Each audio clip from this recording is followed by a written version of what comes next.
You are living inside a timeline that feels inevitable, as if the shape of your days were carved in stone and you are only moving through the grooves.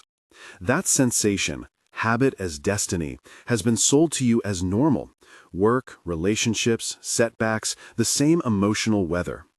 But what if that fixed feeling is a habit itself, a dominant signal flowing from the parts of you that learn to protect and to survive? What if the moment your reality transforms forever is not some distant miraculous event, but the instant you stop waiting for the timeline and begin to embody it? Before we begin, pause for a second and notice how that paragraph landed in your body. If you stayed with the image of grooves and stone, take that as information, not judgment. If you felt irritation or hope, notice that too. You're already doing the work of observation. Now, if you want to stay until the end of this session and actually try one small practice that will shift your orientation, subscribe to this channel and tap the bell so you don't miss more grounded guidance like this. And prepare for a short embodied exercise in a moment. Nothing intense, just simple, practical tuning. There is a common pattern in the stories people bring. They learn a technique, visualize, affirm, set an intention, and then they wait. Waiting becomes a posture. You think you're practicing manifestation, but most of the time you are only rehearsing desire and reinforcing a gap between now and then. The gap becomes its own identity. You call it longing, but it is also a coherent vibration coming from a nervous system that has been conditioned to anticipate lack. In popular metaphors borrowed from physics, used here as models rather than literal accounts, think of your attention as an observer that collapses possibilities into reality. The problem isn't intention, it's the observer you bring to the experiment. Imagine two people standing at the edge of an ocean.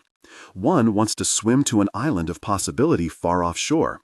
She studies maps, rehearses the stroke, practices breathing on dry land, and tells herself every night the story of arrival. The other walks into the water, feels the cool resistance, adjusts posture, makes microstrokes, and adapts to the wave. Both want the island. The first has intention without sustained embodied feedback. The second is an iterative resonance with the field. Manifestation isn't merely thought, it's an ongoing, regulated exchange between your system and the world. Let's name a few terms we'll reuse. The dominant signal. This is the habitual tone your nervous system broadcasts, often slower, louder, and more persuasive than your conscious wish. Microalignment. Tiny embodied actions that shift that tone. Become the timeline, the paradoxical pivot where you stop treating your desired life as an outcome and embody its internal physics now. Notice these phrases. I'll repeat them again as we move because repetition is a tuning tool. Diagnosis. What keeps manifesting techniques from working for most people is not a failure of intention, but a misalignment in the undergirding system. Your conscious mind may generate a plan, but your subconscious, the part doing about 95% of the autopilot, has a job to protect you. Protection often looks like repetition, the same job choices, the same boundary issues, the same relationship patterns. It is easier for the brain to replay an old path than to build a new one. Neuroscience, in popular interpretation, talks about myelination and associative loops. In practice, this means your body remembers the old groove and will favor it unless the body receives different, incremental information. To translate, when you stand at an intersection and your chest tightens at the thought of calling someone or applying or saying yes, that's not moral failing. It's a recorded program of safety. That recorded program broadcasts as a dominant signal. Your work is not to silence the program with willpower, but to offer the body a new rhythm that is believable. Here is the first micro-practice. Notice posture now. No special setup, just where you are. If you can, lift your gaze an inch, draw the shoulders down and back enough that your ribs open, and breathe in a way that your belly expands slightly. Pause. 3 conscious breaths. As you breathe, label the sensation with soft curiosity, tightness, nervousness, constraint, or a dull hum. Do this in silence for 3 counts each breath. This is not about deep breathing for oxygen. It's a communication to your vagus nerve. Different posture, different message. Pause. Breathe in for 3, out for 4. Notice how small changes in posture alter the tone that circulates through your chest. If you felt relief, that's feedback. If you felt nothing, that's also feedback. Microalignment is not dramatic. It's believable. When people tell me they tried a ritual and nothing happened, I ask them about their daily feed of cues. Are they returning each day to the same environment that once conditioned fear? Are they reinforcing scarcity with the same language, behaviors, and compromises? Rituals fail when they are dramatic one-offs, unbacked by micro-sustained information. The ocean metaphor helps again. A single loud shout into the sea will be heard and then swallowed. A steady rhythm, stroke after stroke, changes position. Let's make the architecture clearer with 3 pillars: awareness, coherence, and small action loops. Awareness is the non-judgmental noting of what is actually present: thoughts, sensations, impulses. Coherence is the capacity to hold an inner signal that matches your desire in tone and timing. Coherence is not perfect faith, it's a steady tone. Small action loops are micro-behaviors that deliver credible new information to the system. Posture shifts, short-timed breaths, a 2-minute gratitude scan, a tiny boundary maintained when it would be easier to compromise. These loops are the material by which the nervous system rewires. A short story to illustrate. Imagine you as a seeker trying to draw love into life. You set a clear intention to meet someone compassionate. You start visualizing.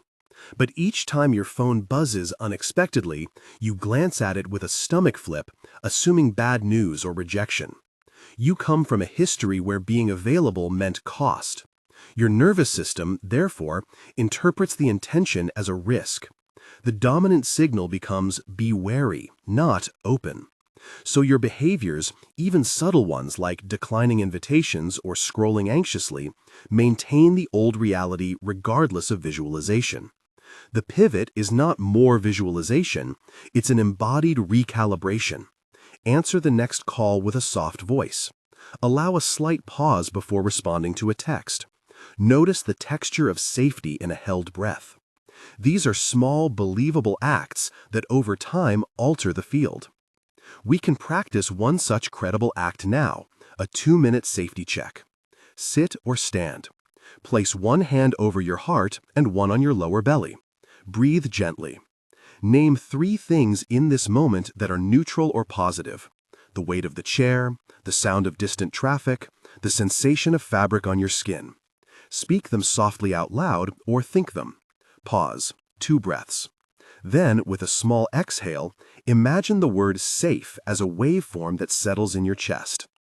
If you have a symbol or number that feels like an anchor, 369, 777, a personal sigil, let it be an unobtrusive marker.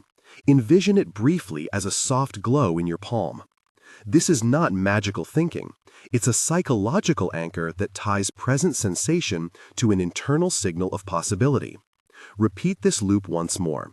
If you feel a fractional easing, that's coherence beginning. I want to pause and say something important about trauma and heavy patterns. If your nervous system carries deep woundings, abuse, prolonged neglect, addiction, these practices can be helpful but may also bring up strong emotions. Treat them as gentle invitations, not prescriptions. If strong memories, panic, or dissociation arise, pause the practice and consider professional support. These micro-practices are supportive tools, not therapy replacements. Return to the architecture. The most stubborn resistance comes when intention and dominant signal pull in opposite directions. The inner dialogue often sounds like 2 voices. Let's make them explicit for a moment. One voice, hopeful and precise, says, "I want a different life, more creativity, more ease." The other, older and louder, replies, "Not safe. We tried that. Stay where you can predict." When you personify the old voice, you disarm it. You can say internally, "Thank you for protecting me. I see your job. Right now, I need you to try a new pattern with me." That does not eliminate fear, but it invites the protector into co-regulation. We need a practice that targets this conversational pattern. Try an internal reframe exercise. Think of a small wish. Call it W. Something you can embody now. A calmer morning, a briefer phone check habit, a truthful boundary. Visualize W for 8 seconds in sensory detail. What you hear, what you smell, what you wear. Then breathe and let the old voice speak for 3 breaths. It may produce a phrase like, "We can't do that," or "too risky." Say to that voice, aloud or in your head, "I appreciate you. For the next 7 days, I will give this wish a test of micro-alignment. 5-minute adjustments, small behaviors. We'll reconvene and see what new feedback arrives." This small covenant with your internal protector shifts the ecology from adversarial to experimental. There is empirical-sounding language I will use sparingly. Research suggests that repeated microstimuli can change neural pathways incrementally. Popular neuroscience language for habit formation. Use it as a model. The metaphor of collapse from quantum language is useful here. When you act from a sustained, coherent field, possibilities that were once diffuse become more likely to manifest materially. But keep the nuance. The field is a map of probabilities, not a guarantee. The ethical posture of this work includes non-attachment to outcome and responsibility for action. Let's step into a more embodied sequence now, a 3 micro-alignment flow you can practice anywhere. Before we begin, set a timer for 4 minutes if you'd like. If not, this can be a self-paced loop. We will not insert CTAs during this practice. First micro, grounding alignment. Feet on the floor, weight distributed evenly. Take 1 slow breath and imagine roots extending from under your feet. Lengthen your spine by imagining a string pulling the crown of your head gently upward. Inhale for 3 counts, exhale for 4. Repeat twice. As you breathe, notice whether your jaw relaxes. If it is tight, soften it on the out-breath. Second micro, heart tone. Bring attention to the center of your chest. Place a soft smile on your lips, just the corners. Think of a small, real memory of warmth, a cup of tea, a kind word. Breathe into the chest for 3 breaths. Name the feeling, warmth, softness, steadiness. This cultivates a coherent inner tone that matches the experience you want. Third micro, intentional micro-action. Choose a tiny, believable action you can take in the next hour that signals the new timeline. An email you will send, a call you will answer with a boundary, a short walk in a different part of the neighborhood. Visualize doing that action for 5 seconds. Feel the posture you had during the visualization and make a note of it. This is your motor memory anchor. Finish the loop with 3 full breaths and a gentle sigh. Notice any shift, slight or large. Keep a neutral curiosity. If you felt nothing, that is important data. Repeat the loop later with small adjustments. Consistency counts more than intensity. Micro-alignment repeated daily accumulates in the same way small deposits accrue into a bank over time. The paradox is that the long game begins with tiny, credible acts. The teacher in you will want to hurry. The wiser part knows that the system needs believable, repeated information to trust change. There is a subtle social architecture that amplifies this work: naming and community. When you say aloud one word that names the loop you are breaking, hurry, people-pleasing, scarcity, you externalize the pattern and weaken its unconscious grip. Numbers and symbols like 369 or 777 can work as anchors when they are used as reminders. Set them as a phone wallpaper or write them on a post-it where you'll see them during one key transition. Use them as cues, not as superstitions. When you commit a small act within 24 hours, tell someone supportive. Accountability changes probability because social systems are part of the field you move in. Let me tell you about a client. Call her Mara. Mara had tried manifestation strategies for years. Vision boards, heated affirmations, elaborate journaling. Nothing felt durable. When we worked, she noticed that every time she took tentative steps toward a new career, a sudden health preoccupation would emerge, a stomach ache, an appointment that needed rescheduling. Her nervous system was loudly saying, "Do not risk." We designed a microloop for her, a morning micro-alignment of 3 breaths and a 5-minute creativity window, followed by emailing one connection with a very low-stakes ask. The first week, she felt ridiculous and resistant. By week 3, the stomach aches shrank to a whisper, not gone, but quieter. The dominant signal softened enough to allow consistent small actions, and the timeline she was inhabiting shifted, slowly, believably, irreversibly. This is the essential turning point. You stop waiting and you start being. The distinction is subtle but world-making. Waiting imagines the desired reality as absent and separate. Being imagines it as present and curated from within. To be the timeline is not to pretend everything is already solved. It is to change the predominant tone you broadcast so that your environment receives different information and responds differently. There will be moments of friction. The old timeline will test you with emergencies that are actually distractions, with opportunities that are traps, with compliments that reinforce old roles. Learn to ask small calibration questions. Does this action ask me to be someone I already am, or someone I am trying to be in the future? If it's the latter, can you scale it down to a believable microstep? The skill is not radical reinvention overnight, it's incremental fidelity to a new internal tone. Now we come to a larger coherence practice that ties together daily tuning, emotional regulation, and gratitude as an amplifier. It is a 10-minute evening closure. Sit quietly. Review the day with compassionate curiosity. Note 3 tiny wins. Anything counts. A kind word said, a boundary held, a breath noticed.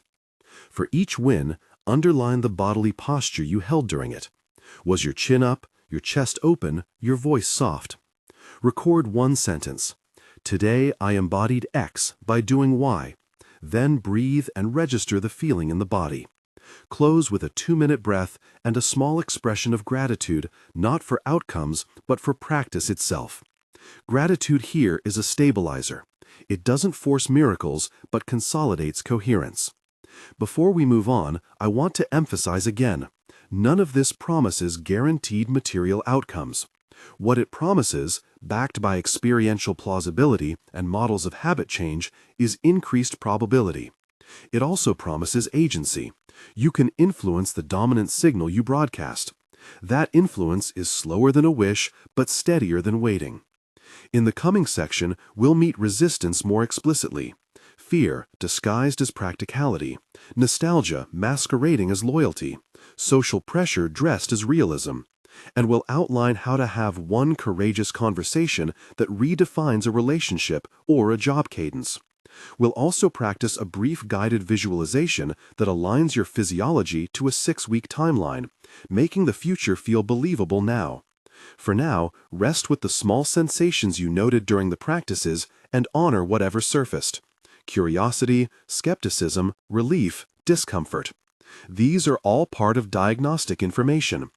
When you are ready, take 2 slow breaths, release the shoulders, and notice the difference between the posture you had at the beginning of this session and the posture you hold now.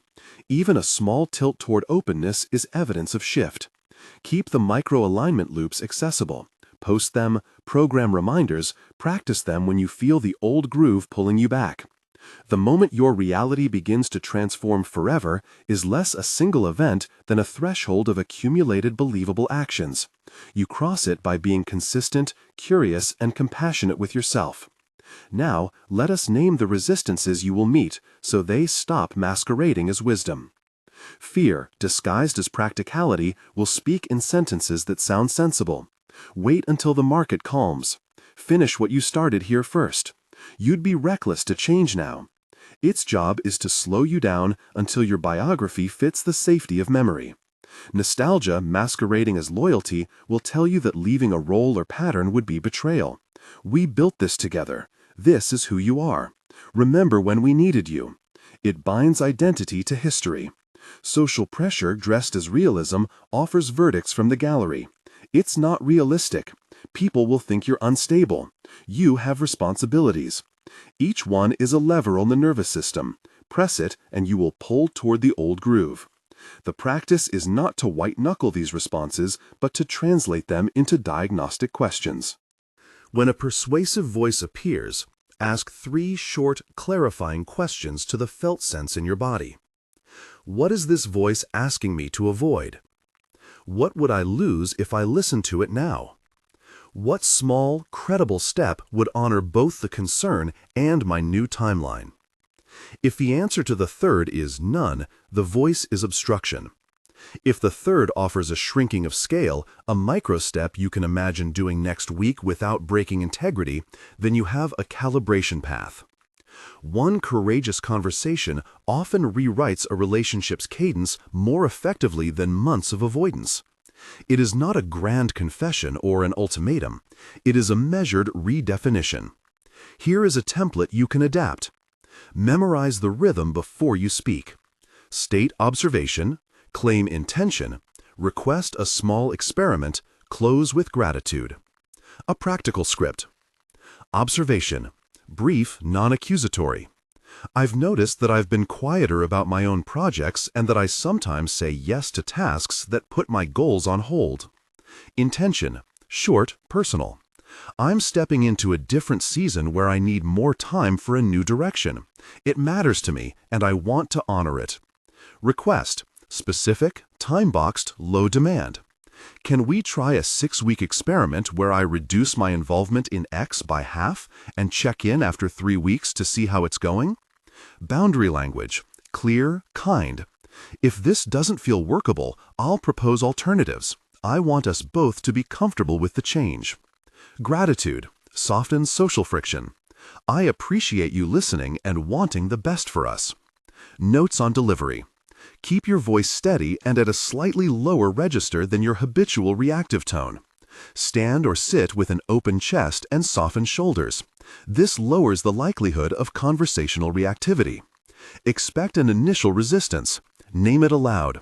I hear that sounds difficult. Thank you for saying that. Then return to the experiment frame. The goal is not to win an argument, but to create a time-boxed trial that produces real data for both parties. Prepare for counteroffers that sound reasonable but are actually ways to postpone. Make smaller changes may be acceptable. Ask for specifics. Let's wait is a request for indefinite delay. Push for a deadline. If someone attempts to guilt you, reflect the feeling and restate the request. Courageous conversations are rehearsable. Role play with a trusted friend or record yourself and listen for tone, clarity, and the presence of an I who owns the desire. Now practice a guided visualization that aligns your physiology to a 6-week timeline. Do it seated or lying down, somewhere you can be undisturbed for 10 minutes. Keep your eyes soft. Use slow, deliberate breathing. Inhale for 4, exhale for 6, and let the exhale lengthen until your shoulders drop. Begin. 1.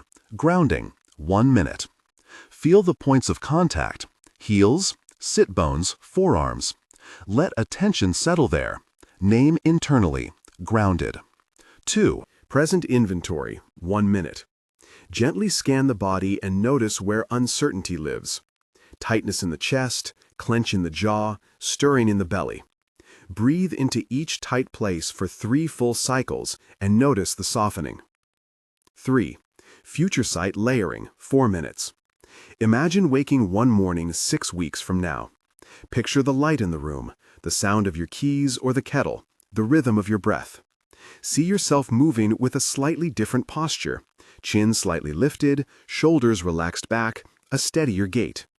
Visualize a small but clear action you have done that morning.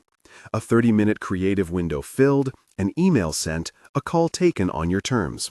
Notice how your voice sounds when you speak about your work. Calm, precise, alive. 4. Embodied calibration, 2 minutes. Find one physical anchor that matches that felt future. Press thumb and forefinger together or touch your collarbone. As you hold the image of 6 weeks you, press the anchor. Repeat the phrase silently. I am taking believable steps. Hold the breath and the anchor for 1 slow exhale. Release. 5. Microplan retrieval, 2 minutes. In your mind, step backward to the week ahead. Choose one tiny, believable action. The 5-minute creative window, one email, one conversation opening. See yourself doing it with the posture and the voice of 6 weeks you. Notice how the nervous system receives that image. Less threat, more clarity. When you finish, open your eyes slowly and return to your body. Before standing, write one sentence in present tense. This week, I embody X by doing Y. Put it where you will see it. A 6-week scaffolding works because it is short enough to be credible and long enough to allow adaptation. Use this weekly partition as a practical map. Week 1. Establish micro-routines. 2 anchor practices. Morning micro-alignment, evening closure. Week 2. Public smallness. 1 low-stakes announcement, 1 email to a connection. Week 3. Skill sharpening. 30 minutes 3 times on the core skill you need. Week 4. Resource pruning. Remove 1 commitment that steals energy. Week 5. Test disclosure. Have the courageous conversation or reveal a work sample. Week 6. Consolidate. Build an integration ritual and plan the next 6-week cycle. Measure progress by 2 signals, not by grand outcomes. First, the ratio of actions to avoidance. Count actions taken versus opportunities skirted. Second, the quality of your felt sense. Are you more available in the body? Is speech less hurried? Log 3 tiny wins each evening as instructed earlier. These data points are your moral weather report. Expect specific sabotages and equip responses. If friends or colleagues paint your change as instability, respond with a brief boundary. I'm trying something time-boxed. I'll share what I learn. If your body returns to old symptoms, stomach knots, fatigue, treat them as information, not proof of failure. Pause, breathe, scale down the action until you can perform it without overwhelm, then re-up slowly. If perfectionism seeks to stop you, wait until the plan is perfect, set a pre-commitment to launch at 70% readiness. Imperfection is the engine of real change. Finally, the practice of curiosity will anchor everything. When resistance appears, adopt an investigative stance. Name the sensation, ask its thesis, test its claim with a micro-action. Curiosity dissolves moralism and replaces it with experiment. Compassion dissolves shame and replaces it with repair. In the next days, choose 1 courageous conversation and 1 evening closure to practice. Schedule both as real appointments on your calendar with a buffer of 5 deep breaths beforehand. Use the anchor from the visualization before you speak. After the conversation, journal what changed in tone more than content. After the evening closure, mark the 3 tiny wins and the posture associated with each. These are the habits that accumulate into a new dominant signal. Take 2 long breaths now. Inhale through the nose, expand the ribs, exhale through a relaxed mouth. Place your hand over your heart and feel its steady presence. You do not need to cross a chasm in a single leap. You're building a bridge 1 plank at a time. Keep the micro-alignment loops in reach, the visualization ready, and the conversation script in your pocket. The threshold prefers momentum over perfection. When you are ready, choose the smallest credible next step and do it before you close this session. Name it aloud or in the journal. Then breathe and proceed.